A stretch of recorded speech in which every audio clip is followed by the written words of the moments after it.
Hello students, आज हम class 10th के इंग्लिश का एक बहुत important chapter the black aeroplane का पूरा चैप्टर जानने वाले हैं। और ये जो चैप्टर है वो मतलब 2 स्टोरीज अबाउट फ्लाइंग एक टाइटल है और उसी में 2 चैप्टर इंक्लूडेड है। एक चैप्टर है इस फर्स्ट फ्लाइट जो कि सीगुल के बारे में है और ये उसी में दूसरा चैप्टर है द ब्लैक एरोप्लेन। कहानी स्टार्ट करने से पहले अगर इसके कुछ कैरेक्टर के बारे में बात करें तो कैरेक्टर है पायलट। एक पायलट है जिसे इंग्लैंड जाना है क्योंकि उसे ब्रेकफास्ट करना है, लेकिन वह तूफान में फंस जाता है। यहाँ पे एक दूसरा कैरेक्टर भी है, वो पायलट जो उसकी मदद करता है, जो उसे तूफान से निकलने से बचाता है। और तीसरी कैरेक्टर यहाँ पे खुद जो है कंट्रोल रूम में बैठने वाली महिला है। तो कहानी कुछ यूँ शुरू होती है कि यहाँ पे बताया जाता है कि एक पायलट है जो कि तूफ़ानी बादलों में फंस चुका है। और ये तूफ़ानी बादल ऐसे वैसे नहीं हैं, बड़े बड़े काले काले पहाड़ों की तरह यहाँ पे पायलट को ये दिख रहे हैं। तो क्या बताइए, क्या ये सेफ अराइव कर पाता है और फिर उसकी मदद यहाँ पे कौन करता है? अब देखिए, ये कहानी आकाश में सेट है क्योंकि ये पायलट है और आकाश में हवाई जहाज़ उड़ा रहे हैं। इनके हवाई जहाज़ का नाम ओल्ड डकोटा है। यहाँ पे बताया जाता है जैसा कि आकाश में सीन होता है, हम लोग धरती से देखते हैं और जो पायलट है वो एरोप्लेन से देखते हैं कि उस समय जो है चंद्रमा वो पूरब में आ रहा था, आकाश में तारे टिमटिमा रहे थे और नरेटर अपनी ओल्ड डकोटा को लेकर फ्रांस के ऊपर से उड़ रहा था। यानी वो फ्रांस में अभी थे, फ्रांस के आकाश में उड़ रहे थे और उन्हें आना था लंदन, इंग्लैंड आना था। उड़ रहे थे और उन्होंने अपनी डायरेक्शन जानने के लिए कि वर्तमान समय में वो कहाँ मौजूद है, वो कंट्रोल रूम को फ़ोन करते हैं। वहीं से तो सारा कुछ ये क्या कह सकते हैं, उसे सारा कुछ मैनेज होता है पायलट का। वो पेरिस कंट्रोल में फ़ोन करते हैं कि वो इंस्ट्रक्शन दे, दिशा निर्देश दे कि उन्हें कैसे कैसे मूव करना है। उन्हें कहा गया कि आप 12 डिग्री पश्चिम की ओर मुड़ जाइए। उन्होंने सोचा कि जैसे वो उड़ रहे हैं और समय से निकले हैं, निश्चित रूप से वो इंग्लैंड चले जाएंगे और अपने घर पहुंचकर इंग्लिश ब्रेकफास्ट का आनंद लेंगे। यानी उनका एकमात्र ये सोच था कि घर पहुंचकर उन्हें इंग्लिश ब्रेकफास्ट खाना है। बस इसी के लिए जो है वो इतनी मेहनत, पूरी रात जो है आकाश में उड़ रहे थे। अब उन्होंने देखा कि आपको पता होगा कि फ्रांस की राजधानी पेरिस है, हवाई जहाज़ से उड़े जा रहे हैं। उड़ते उड़ते उन्हें जो है अब पेरिस उनसे 150 किलोमीटर पीछे छूट गया था। यानी वो पेरिस से 150 किलोमीटर आगे बढ़ रहे थे। वहाँ तो सारा कुछ नक्शा दिखाई दे ही रहा था, उनकी डिस्टेंस बताई जा रही थी कि वो इस प्लेस से कितनी दूरी पर है। तो ये चीज़ यहाँ पे हो रही थी। अब उन्हें क्या दिखा अचानक कि उन्हें बादल दिखाने लगे आकाश में।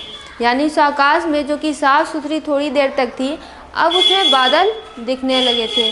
और ये कैसे बादल थे? तो स्टॉर्म क्लाउड्स मीन्स तूफ़ानी बादल ये मौजूद थे।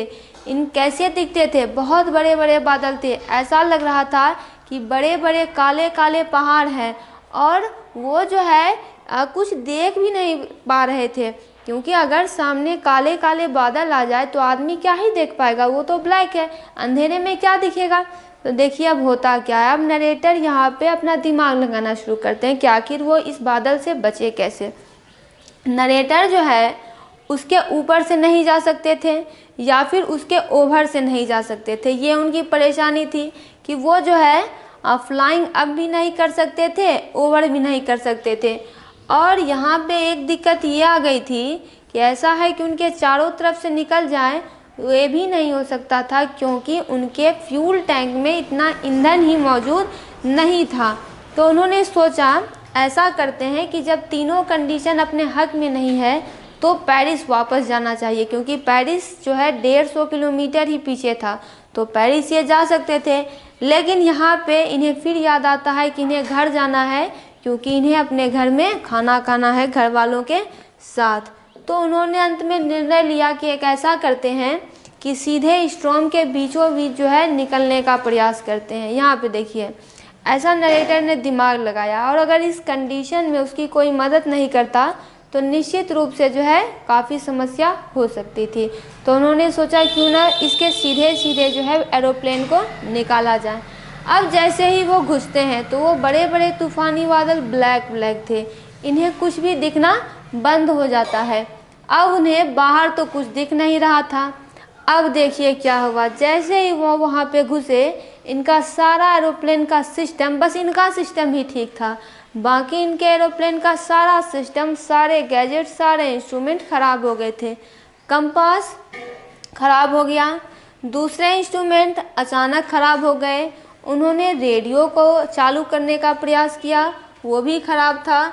और अब उन्हें ये समझ नहीं आ रहा था कि आखिर वो मौजूद कहाँ है, अब दिशा बताता कौन। अब देखिए तूफ़ानी बादलों में ये खो गए थे। अब उसी ब्लैक क्लाउड में उन्होंने दूसरा एरोप्लेन देखा। ध्यान दीजिए, यहाँ पे कुछ चीज़ दिखाई नहीं दे रही है, सारा कुछ ब्लैक ब्लैक है। तो ये कैसे पॉसिबल हो सकता है कि कोई ब्लैक एरोप्लेन इन्हें दिखाई देती है, लेकिन फिर भी उतने अंधेरे में भी ये देख सकते थे कि एक एरोप्लेन वहाँ पे मौजूद है और उसके विंग्स पे कोई लाइट्स भी मौजूद नहीं थी, फिर भी वो दिखाई दे रहे थे। अब वो जो है बस इसके बगल में ही उड़ रही थी। अब इतना अंधेरा था, फिर भी पायलट जो है यहाँ पे, ये चमत्कार हो रहा है यहाँ पे, फिर भी ये उस पायलट का चेहरा देख पा रहे थे, इतना कुछ सब कुछ जब हो रहा था। अब जब उन्होंने दूसरे लोगों को देखा, यानी एक दूसरे पायलट को देखा, तो इन्हें बड़ी खुशी हुई, मतलब इन्हें जान में जान आई। उस पायलट ने हाथ के इशारे से इन्हें बताया कि फॉलो मी, यानी मेरा पीछा करो, मेरा अनुसरण करो, जैसे जैसे मैं करता हूँ वैसे ही बिहेव करो। अब नरेटर जो है उनके पास कोई ऑप्शन था नहीं, तो एक आज्ञाकारी बच्चे की तरह यहाँ पे जो है वो उसको मानना स्वीकार कर देते हैं। अब जैसे जैसे वो करता है वैसे वैसे ये करते जाते हैं।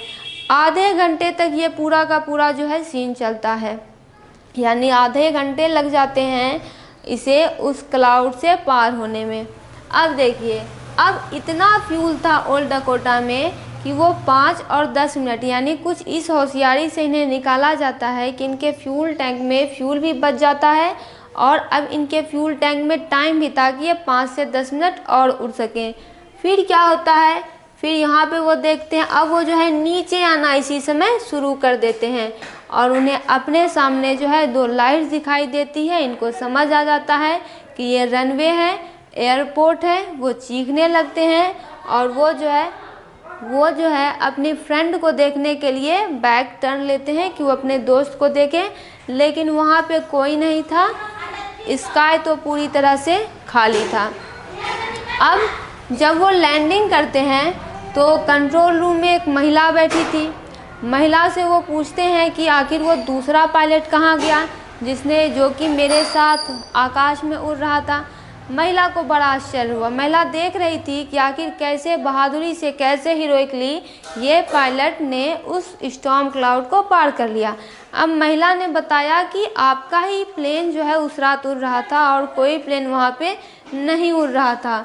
तो अब नरेटर यहाँ पे इस दुविधा में है, इस डिलेमा में है कि आखिर इसकी मदद किन्होंने की थी, और जब इनके कंपास काम नहीं कर रहे थे, रेडियो काम नहीं कर रहे थे, फ्यूल भी नहीं था। तो यहीं पे ये स्टोरी ख़त्म होती है। नरेटर इसका आंसर हमें नहीं बताते हैं, पूरा चैप्टर इसी के बारे में है और ये चैप्टर यहाँ पे समाप्त होती है। अगर आप चैनल पर नए हैं तो इसे सब्सक्राइब ज़रूर करें और वीडियो को लाइक और शेयर ज़रूर करें।